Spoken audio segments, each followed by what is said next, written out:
राज्यातील व आपल्या भागातील नवनवीन घडामोडी पाहण्यासाठी लोकशाही महाराष्ट्र न्यूज चॅनलला सबस्क्राइब करा, लाईक करा, शेअर करा आणि कमेंट करा।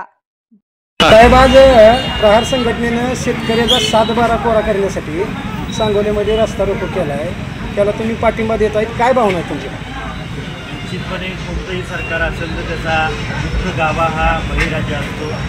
जीवनभर कष्ट करून स्वतःचा संसार आणि गोरगरीब त्यांच्या कुटुंबातल्या मुलामुलींना शिक्षण आणि त्याच्यानंतर त्यांचे लग्न करण्यासाठी शेतकरी काम गाळून पिकवतो। हा जगाचा पोशिंदा आहे आणि विधानसभेच्या निवडणुकीच्या अगोदर या सरकारने शेतकऱ्यांचा 7/12 कोरा करणं आणि पूर्ण कर्जमाफी करण्यासाठी घोषणा केली होती। लवकरात लवकर त्यासाठी या सरकारने उपाययोजना करून शेतकऱ्यांचा 7/12 हा कोरा करणं गरजेचं आहे। त्याचबरोबर अतिवृष्टीमुळं या शेतकऱ्यांचं बरंचसं नुकसान झालेलं आहे। ज्या पिकासाठी कर्ज काढलं ते पीक हातातून गेलेलं आहे, एवढं जरी कारण समजून या महायुतीच्या सरकारने निश्चितपणे शेतकऱ्यांचा 7/12 हा कोरा करणं त्यांची नैतिक जबाबदारी समजून लवकरात लवकर करावी। त्याचबरोबर प्रहार संघटनेच्या जे अध्यक्ष आहेत बच्चूभाऊ कडू यांनी मागच्या काही दिवसांपासून स्वतंत्र मंत्रिमंडळ त्यांच्या खात्याचं असावं दिव्यांगांचं, त्यांना यश आलेलं आहे, पण जी काही त्यांची मानधनाची मागणी आहे 6,000ची ती सरकारने विचारात घेऊन सकारात्मक निर्णय द्यावा।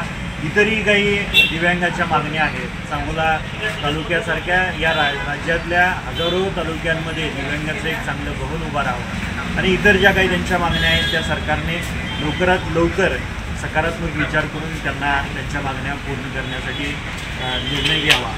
यासाठी मी प्रहार संघटना आणि सर्व दिव्यांग बांधवांच्या आणि भगिनींच्या भावना समजून शेतकरी कामगार पक्षाचा आमदार आणि या मतदारसंघाचा लोकप्रतिनिधी या नात्याने मी आपल्याला पाठिंबा देतो। हे महाराष्ट्रात एकमेव राजकीय नेते असे आहेत की ज्यांनी 8 दिवस अन्नाचा एकही कण घेतला नाही या शेतकरी शेतमजूरांसाठी। दिव्यांगाची पेन्शन वाढीसाठी 8 दिवस आंदोलन केलं, उपोषण, अन्नाचा एकही कण घेत नाही, रक्ताच्या उलट्या झाल्या, पण या निर्धूड अशा शासनाला त्याची जाण आली नाही। शेवटी बच्चूभाऊने काही मंत्री जाऊन सगळे आमदारांनी खासदारांनी पाठिंबा दिल्यानंतर तिथं आंदोलन स्थगित करावं लागलं बच्चूभाऊच्या तब्येतीची ही करून। नंतर भाऊ स्वतः 8 दिवस 150 किलोमीटर पायी जाऊन आंदोलन केलं। परवा पन्हाळगडावर 50 किलोमीटर पायी आंदोलन केलं। आज महाराष्ट्रभर चक्काजाम आंदोलन करते। तुम्ही बच्चूभाऊची परीक्षा बघू नका, जोपर्यंत शेतकऱ्यांचा 7/12 कोरा होत नाही तोपर्यंत बच्चूभाऊ कडू जीवाची बाजी करतील, जीवाचा पवा नाही करणार। बच्चूभाऊचं टप्प्याटप्प्याने आंदोलन चालू आहे, शासनाने त्याची तात्काळ दखल घ्यावी। 2 ऑक्टोबरला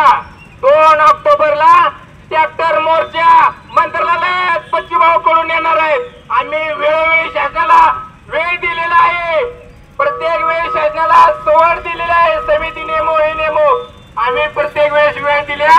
आता 2 ऑक्टोबर पर्यंत आम्ही शासनाला विनंती करतो, या आमच्या 17 मागण्या द्या। 17 मागण्यामध्ये प्रामुख्याने शेतकऱ्यांचे देवेंद्र फडणवीस अजित पवार साहेब निवडणुकीच्या वेळेस काय बोलले होते, शेतकऱ्यांनी एकाही शेतकऱ्याने आम्हाला कर्जमाफी द्या म्हणून अर्ज केला नव्हता, पण त्यांनी निवडणुकीच्या वेळेस त्यांनी आश्वासन करारनाम्यामध्ये त्यांनी याच्यामध्ये दिलं होतं की आम्ही शेतकऱ्यांचा 7/12 कोरा करू। प्रामुख्याने आमची 7/12 कोरा करण्याची मागणीच नाही, आम्हाला शेतकऱ्यांच्या शेतमालाला हमी भाव दिला पाहिजे आणि शेतकऱ्यांना वेळोवेळी कर्जमाफी करण्याची गरज नाही। आम्हाला शेतकऱ्यांना हमी भाव दिला। आज तूर आयात परदेशातून आयात केली, 3000 तुरीला भाव आहे, काय करायचं शेतकऱ्यांनी? आमची मागणी दुसरी अशी आहे की दिव्यांगांना 6,000 रुपये महिन्याला पेन्शन दिले। आज आंध्राचं शेजारचं राज्य आंध्रा 6,000 रुपये महिन्याला देते, कर्नाटक 4,500 देते, आज परवा 1,500 आपल्याला दिले जाते।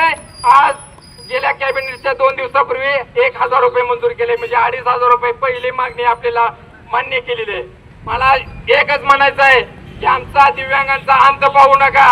आम्ही इथून पुढे तीव्र स्वरूपाचं आंदोलन करू. जास्त वेळ बोलत नाही. त्यानंतर